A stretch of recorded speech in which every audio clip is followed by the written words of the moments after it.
Now I have it, the mute thing. Good morning. Welcome to your daily I Ching reading for today, March 8th, 2022.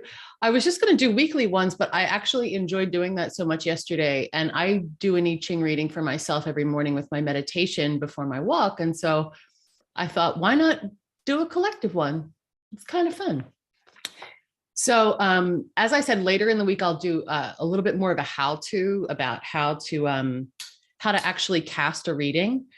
But basically you use 3 coins. They can be any kind of coin you want. I usually use pennies.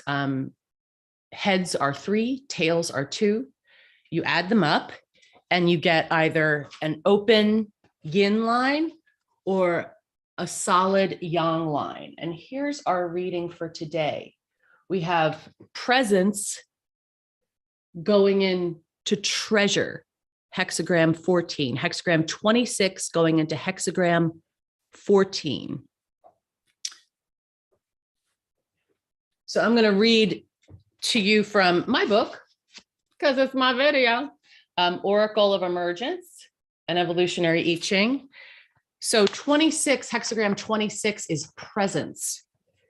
Now is a time to be conscious of how you direct your radiance. This is not mindfulness. This is embodiment. Decenter yourself and let radiance fill the space where your identity used to be. Focus that radiance and it functions like a laser. And if you remember, our I Ching reading for the week was hexagram 43, pop. So it's about removing stagnation. So as we go through that process, there'll be more radiance that comes to fill that space where our identity used to be, where our wounding used to be, where the pus used to be. And then there's this open space. And we don't have to fill it with anything. Nature will come and fill it quite naturally. And so we can allow that spaciousness to permeate. Do you let your light diffuse or do you focus it like a laser? Do you have the skill to choose? How can you develop this? Meditation is one way, not mindfulness. Ugh, I actually have like a real pet peeve with mindfulness. Embodiment is so much more useful. That thing is too full already, your mind, but embodiment. Let your body open and become fully permeable. Decenter your mind and witness its chatter. Witness with self-compassion as your mind grows tame. Taming doesn't come from control. It comes from love. Do as the daisy does. Every daisy is a bodhisattva, a clear, humble, delightful, fully embodied expression of its essential nature. It doesn't occur to a daisy to try to be an iris. You're starting to get this now. Presence is a call to stabilize expression of your essence. The master tames the animal. The lover tames lovingly. You are being called to make a loving pet of your lower nature. The ego doesn't have to be destroyed. It just has to be trained how to poop outside. That's all. You don't have to kill it. It doesn't have to be violent. It can be very loving, very gentle. The pet serves as a loyal and loving companion. The ego serves as a loyal and loving companion to your life force, to your essence. No feral animal is capable of this. The pet never loses her wild heart, but knows when to sit and when to stay and when to poop outside. Dignity, a very underrated quality, is the capacity to embody wild forces with grace. It's the pull of gravity that leads the daisy to push straight up. And the pull of gravity shapes grace. How do you move with what seems to move against you? Can you trust that it's granting you grace? You remember who you are now. Others may not. You can't force feed your hot slice into mouths that are not open. You cannot force feed your hot slice into mouths that are not open. That's evil. No matter how delicious your pie. Meet people where they're at. Trust your deepening wisdom. Build the castles emerging from the patterns in the clouds. Be aware of how you're being received. Be kind. Don't show off. You know who you are. You don't have to flaunt it. Focus isn't forcing. Nothing to force. There's no need to force anything now. Your presence has the sillage of a well-crafted perfume. Not overwhelming, but it lingers after you've left the room. You are responsive rather than reactive. You move with what comes through you rather than squandering it with resistance. You've got all that clear channel that is developing as you squeeze out the stagnation from pop, which is our hexagram for the week. You move with what comes through you rather than squandering it with resistance. You know when to latch and unlatch the gates. You embody wild forces with grace. Your own soft animal purrs in your lap. The whole world responds to presence like this. Isn't that lovely? It's, yeah, there's so little to do, nothing to do, nowhere to go, as they say in Zen. Just is. So we have a transforming line this week. We have a yin line, an old yin line, which transforms into a yang line. It becomes its opposite when it becomes overweighted. So we have a changing yin line at line 4. I know this might sound like math and a little bit complicated, but we'll get to that later in the week. It does, when you try to explain how to cast a hexagram, it can sound a little bit overwhelming. If you want to go to Amazon on the page for my book, Oracle of Emergence, the open inside feature in Amazon will have the chapter about how to cast a hexagram if you want to be able to do it for yourself. If not, I also do personal readings, but you can totally do this for yourself. That's part of the beauty of the I Ching. 3 pennies, that's all you need. So the changing line is what is taking hexagram 26 presence into hexagram 14 treasure. Now, some people see the first hexagram as sort of being in the present position, and the second hexagram as sort of being in the future position, what it's evolving into.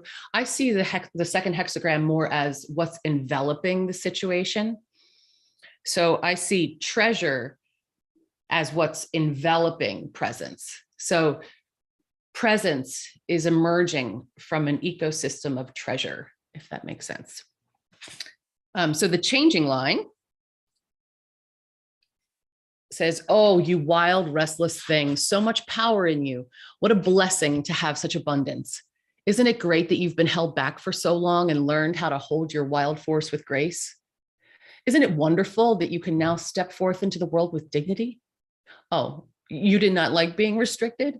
Well, let this be a lesson to you as you step forward with the incorruptible confidence that is the gift of one who has learned to focus their impulses. Remember, taming the pet, let your soft animal purr in your lap. To ride rather than be ridden. You are a wild thing who has surrendered to taming, but your wild heart, as ever, remains lit. So that's a very nice umbilicus that's connecting presence and treasure here. So let's see, treasure. Treasure is my word for the year, actually. So I'm especially fond of this hexagram. So that's treasure. So that's what the hexagram looks like.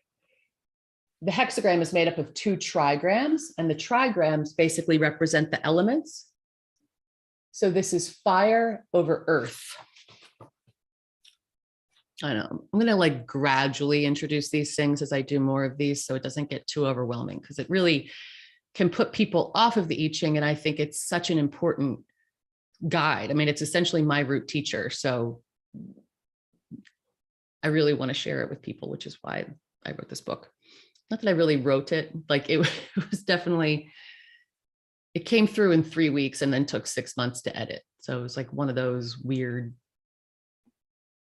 sit down and let it come through kind of things. 14, hexagram 14, treasure. The treasure is yours.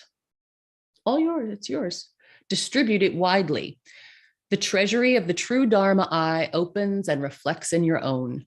You are specific, but not separate. You are specific, but not separate.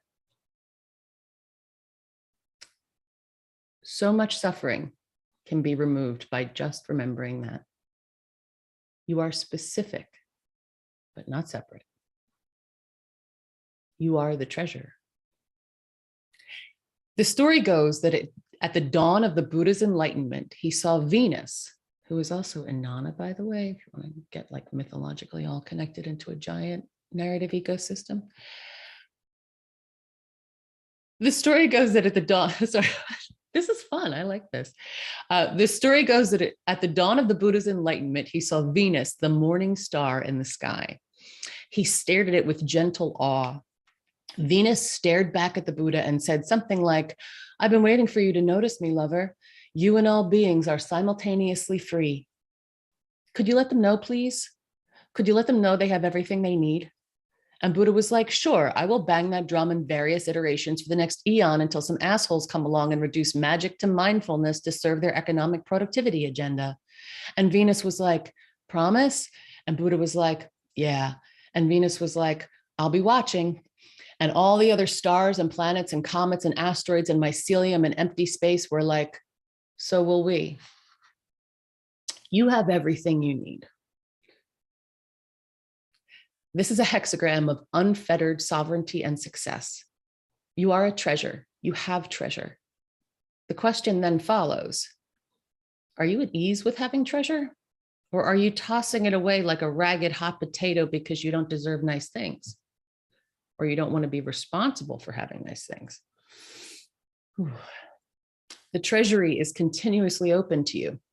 Use your wealth to nourish goodness in yourself and others. Allow yourself to metabolize and spread the wealth you've been given like so much rich compost. Distribute your energy and your talents widely. Your glittering virtue is the crown jewel. You are enriched and enriching. There's a sense of good fortune written in the stars here. Juicy karmic fruits are being eaten at last. Honor, virtue, success, wealth. Nature has ordained it. Let it be. Like the Empress in the tarot deck, you can easily metabolize abundance. I mean, there are no good or bad hexagrams, but it's kind of hard to beat this one. Here is prosperity, not just in the material sense, but in the spiritual sense. The treasury is open. It was there all along, but you've gotten out of your own way now. You can see it, feel it, be enveloped. Align your essence with the treasure being presented to you now. Live with a richness. Have it all. Share it all. This hexagram has a funny way of appearing when you're broke, a reminder to investigate your relationship to scarcity. Why are you sitting on your treasure chest acting all sad? Stand up and open it. Stick your hand deep into the cache of gold doubloons. Can you feel it now? How will you get them home? It'll probably be easier if you distribute them along the way. Do you have outdated, inherited ideas about money that you have to address? Do you believe that money and people who have it are bad? If you have a lot, do you let it isolate you? Now would be a pretty urgent time to address that. Now is the time to clear all those old ideas about money and power and open yourself to receive unfettered. Trust yourself to metabolize wealth responsibly. Tap into your Buddha nature. How? Be still and notice what you're made of. Notice the sensations that pass through your body. Notice the thoughts that persist in silence. What are they telling you about who you are? What are they saying you can't possibly be? Let those monkeys scamper off into the forest.